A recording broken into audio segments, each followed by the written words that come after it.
The phone buzzed once on the kitchen counter. A single innocuous vibration that sliced through the quiet hum of the dishwasher like a scalpel through skin. I wiped my hands on the dish towel, glanced at the screen, and felt the first cold twist in my gut. Sarah's name glowed above the message. Shopping with Ashley. Might be late. I stared at the words longer than I should have. Ashley. The same Ashley who'd canceled their last 3 girls' nights because of migraines, deadlines, or her mother's imaginary surgeries. The same Ashley whose husband, Mark, had started texting Sarah about work stuff at 11:47 p.m. on weeknights when I was already half asleep. My thumbs hovered. A dozen replies flickered through my mind. Have fun, babe. Love you. Or pick up milk. But none felt right. The air in the kitchen thickened, pressing against my ribs. I typed the only thing that clawed its way out. Say hi to Mark for me. Send. The message showed delivered. Then read. Then nothing.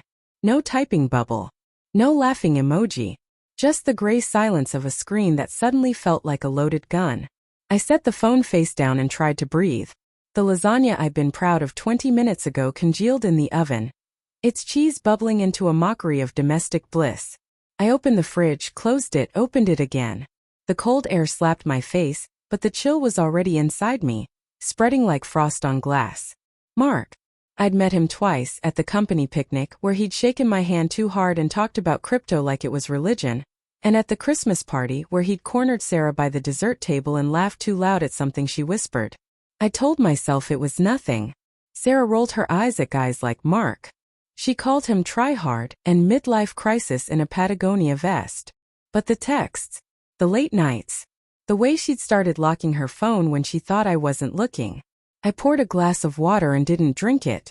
The clock above the stove ticked like a heartbeat. 6:42 p.m. She'd left at noon. Just a quick trip to the mall, she'd said, kissing my cheek with lips that tasted like the peppermint gum she only chewed when she was nervous. Another buzz. My hand shot out so fast the glass tipped, water spidering across the granite. What are you talking about? I read it 3 times. The words blurred. My pulse hammered in my ears. I could picture her in the fitting room mirror, cheeks flushed, thumbs fumbling. Ashley probably hovering nearby, pretending to browse sundresses while shooting Sarah panicked looks.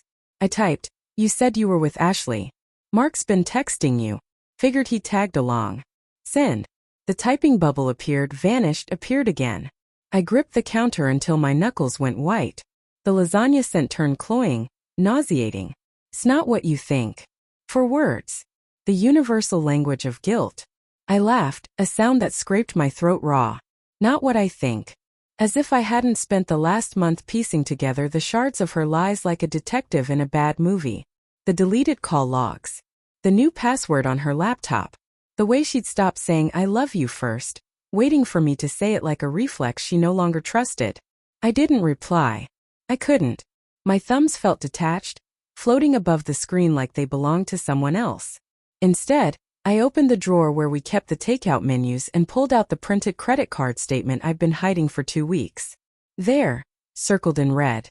The Ivory Hotel, $187.42. A Tuesday. A day she'd told me she was at a client lunch in the city. The front door opened with a click that sounded final. Sarah stood in the doorway, bags slipping from her fingers. Nordstrom. Sephora. A pink Victoria's Secret box that looked obscene in the hallway light. Her mascara had run in 2 perfect black rivers down her cheeks. She looked like a child caught stealing, except children don't shatter marriages. Jake, she whispered. My name cracked in half.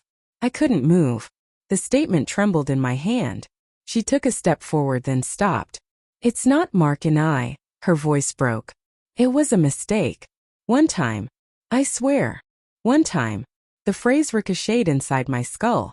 One time was a spilled coffee. One time was forgetting an anniversary.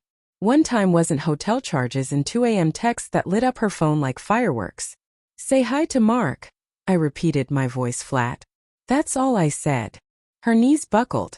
She caught herself on the console table, knocking over the framed photo from our honeymoon. Us laughing on a catamaran, her hair wild with salt wind.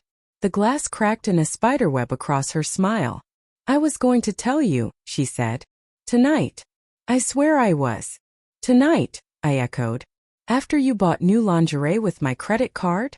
Her eyes flicked to the Victoria's Secret box, then away. Shame pooled in the hollows of her collarbone. I knew that spot. I'd kissed it 1,000 times. Ashley doesn't know, she said quickly. She thinks we're just shopping. I told Mark I was done. I blocked him. Look. She fumbled for her phone, hands shaking so badly she dropped it. The screen lit up with a wallpaper of us at last year's pumpkin patch. My arm around her, her head on my shoulder. A lie in pixels. I didn't pick it up. When? 3 months ago. The hotel. God, Jake, I was lonely. You were working late every night on the Henderson account, and Mark, he listened. He made me feel seen. It was stupid. I hated myself the second it happened. 3 months. 90 days of her coming home smelling like someone else's cologne. 90 nights of her curling away from me in bed, claiming headaches. 90 mornings of her humming in the shower like nothing had changed. I sank onto the bottom stair. The wood creaked under my weight, familiar and cruel. Do you love him? She hesitated. That half-second was a lifetime. No, she said finally. I love you. I just forgot how. The words should have been a lifeline. Instead, they were a noose.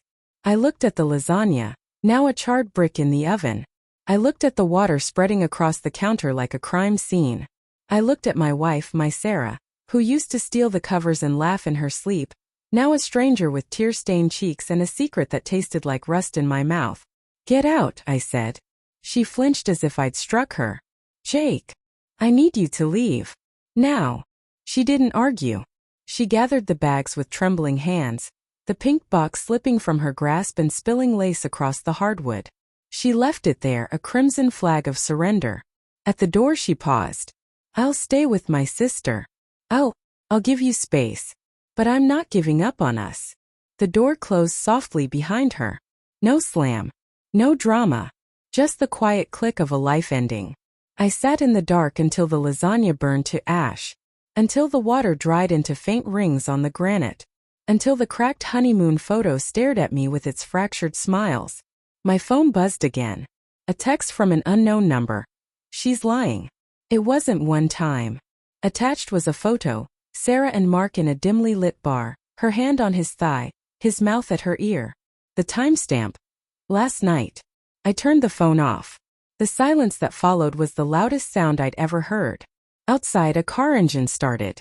Tires crunched on gravel. I didn't watch her go. I couldn't. The lasagna timer beeped, forgotten and shrill. I let it scream.